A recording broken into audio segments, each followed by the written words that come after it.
haters say ignore them till they fade away. Clifford Harris has now admitted that he is guilty of the serious federal firearms charges with which he was charged. The next step is to determine an appropriate sentence. And our top story on CBS 2 and CBS2.com, he's in the #1 movie in the country, but this morning rapper T.I. posted bail on drug charges after he and his wife are busted in West Hollywood. In the hip-hop world, snitching is basically the ultimate betrayal. It's considered worse than the crime itself. If you're tagged as a snitch, you're done for. Nobody will want to work with you and your rep is toast. That's exactly what happened to Clifford Joseph Harris Jr., a.k.a. T.I. Even though he's a 3-time Grammy winner and a big name in the southern hip-hop scene from the 2000s, he's been dogged by this snitching label. T.I.'s had a ton of people calling him out over it, and despite his repeated denials, nobody's buying it. So, what's the deal? Let's dive into why this accusation just won't go away. So I can't allow their fantasy to become my reality. I just can't do it. No, it's real talk. T.I.'s had his fair share of legal drama. Drugs, weapons, assault, you name it. But there's one scandal that really nailed him with the snitch label. It happened in 2007, just before he was about to hit the stage at the BET HipHop Awards in Atlanta. Hours before his performance, the FBI and a bunch of cops rolled up and arrested him. They found him with 12 machine guns, 2 of which had silencers. And since he was already a convicted felon, being caught with that much firepower was a major mess. Like you going to war or something, dog? I'm grateful that the court and the government has given me a chance as a part of my sentence to help kids live safe, be productive, and avoid making the same mistakes I've made. Everyone was holding their breath, wondering how T.I. was going to dodge a major prison sentence. On October 26, 2007, he strolled out of the U.S. District Court in Atlanta after facing U.S. Magistrate Judge Alan J. Baverman. He posted a jaw-dropping $3 million bond, $2 million in cash and the rest in property equity. The rules were super tight. He had to stay home except for medical visits and court dates. His only roomies were his girlfriend and kids, and anyone who wanted to drop by had to get court approval first. T.I.'s suppression hearing was set for February 19, 2008. He eventually copped a plea to federal weapons charges and got slapped with an indefinite prison term, a year of house arrest, and 1,500 hours of community service.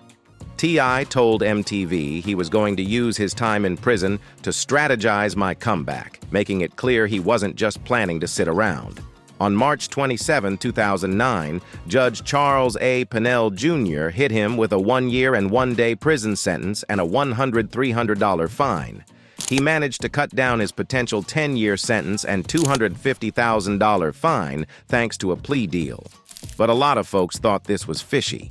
Take Lil Wayne, for example. He got a year in prison for having just a pistol in New York. Sure, NYC's gun laws are stricter than Atlanta's, but T.I. had 12 machine guns and only got a year? That seems pretty wild, especially for a convicted felon. Even if you've got cash for the best lawyers, it's hard to believe you could dodge serious time like that. That's why many people started whispering that T.I. might have snitched to score a lighter sentence. Even 50 Cent threw shade at him, sparking some serious beef between them. When have you known me to be indirect with an issue? Oh, you're pretty direct. Right, so if I had a problem with any artist, trust me, they would know. It kicked off when 50 Cent threw shade at T.I. on G-Unit's second album, TOS, Terminate on Sight. There's a track on there called You So Tough, where 50 took some sneaky jabs, but he didn't name names. Normally, 50's all about calling people out directly, but this time he was more subtle. He dropped some lines that seemed to hit close to home for T.I., and you know how that goes. People made the connection. You know, so it's not really directed at him. It's me taking real-life situations that these things are relevant to hip-hop. In the verse, 50 raps, "What's today's mathematics? Ish ain't adding up. Get knocked with 10 machine guns, only get 12 months. Don't talk to me, you talk to him, you talking to them. I got the best lawyers money can buy. They said they would have got me 10 or maybe 9. I said, how do you explain how homie breeze? They said, keep your mouth shut or you eating the cheese. I got the best lawyers money can buy. They said it would have got me 10 or maybe 9.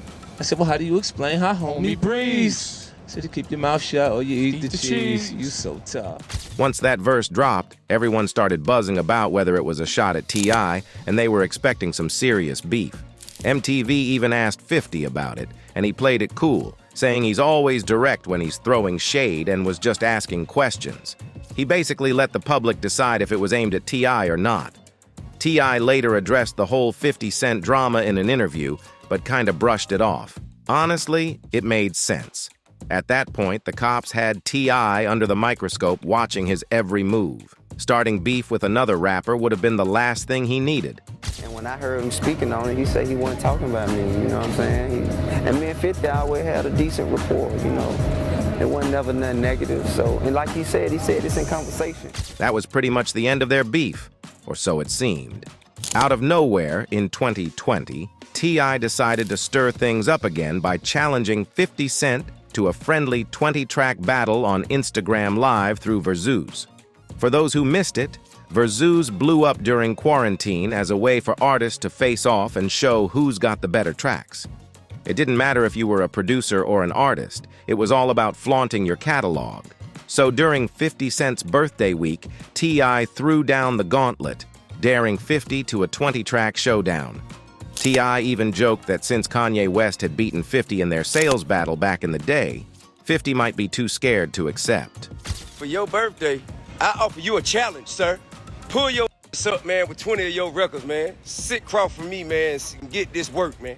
At first, fans thought T.I. was just messing around, but things heated up quickly. After posting the initial challenge video, T.I. followed up with another clip where he was chatting with Kevin Hart, who shares a birthday with 50.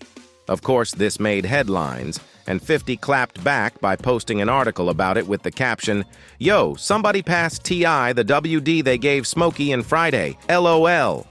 T.I. wasn't about to let that slide and fired back with another Instagram video saying 50 had acknowledged the challenge, but wasn't ready to accept. The drama was back in full swing.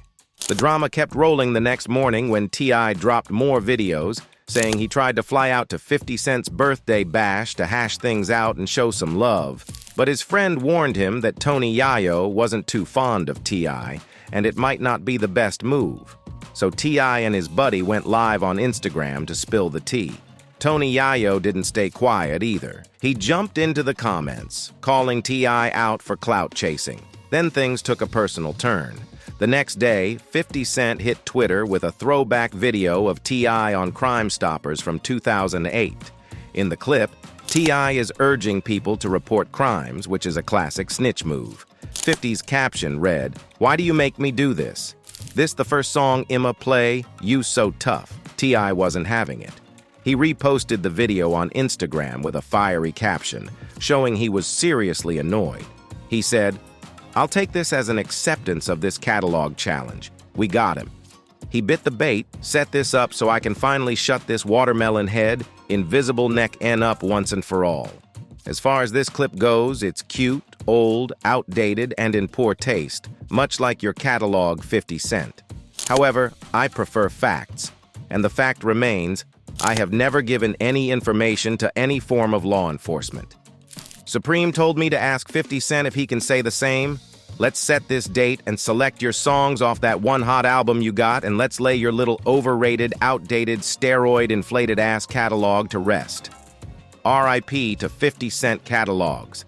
I seen you bully all them NYN for years, not to King, though. Despite the constant snitching accusations, there's never been solid proof that T.I. actually snitched. He's always been vocal against snitches and even kicked an artist off his Grand Hustle label for being a DEA informant. Alpha Mega, who was signed in the mid-2000s and featured on T.I.'s 2007 single Hurt, was dumped after the smoking gun exposed him for working with law enforcement. T.I. was quick to drop him and said on Hot 107.9, "Alpha deceived us by not fully disclosing his past, and there's no place in our organization for dishonesty." But T.I. didn't stop there. He later admitted he once snitched on his dead cousin to avoid jail time. Oops. In an old clip from his August 2020 Expeditiously podcast, T.I. spilled about pinning a gun case on his late cousin Toot back in the early 2000s. T.I. was hustling stolen designer clothes in Atlanta when he and Toot got pulled over by the cops after mall security called them in. T.I. had a gun on him, but things got complicated when Toot was K.Ed during the court case.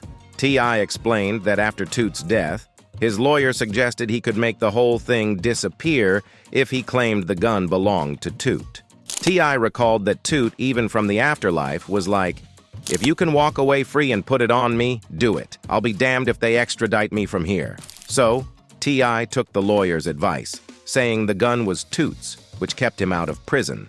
Wild, right? I take all the charges you got. If you can walk away free and put it on me, goddamn right. Because I'd be damned if they gonna come and extradite me from here. When Nikki Daniels Jr., a gun rights activist who was a guest on the podcast, asked if this was where the snitching rumors about T.I. came from, T.I. was like, "Hell nah. Don't nobody know about that. I just volunteered this information. That's the only time I done ever said or gave information, because that's my big cousin. He was dead, and he told me that it was okay."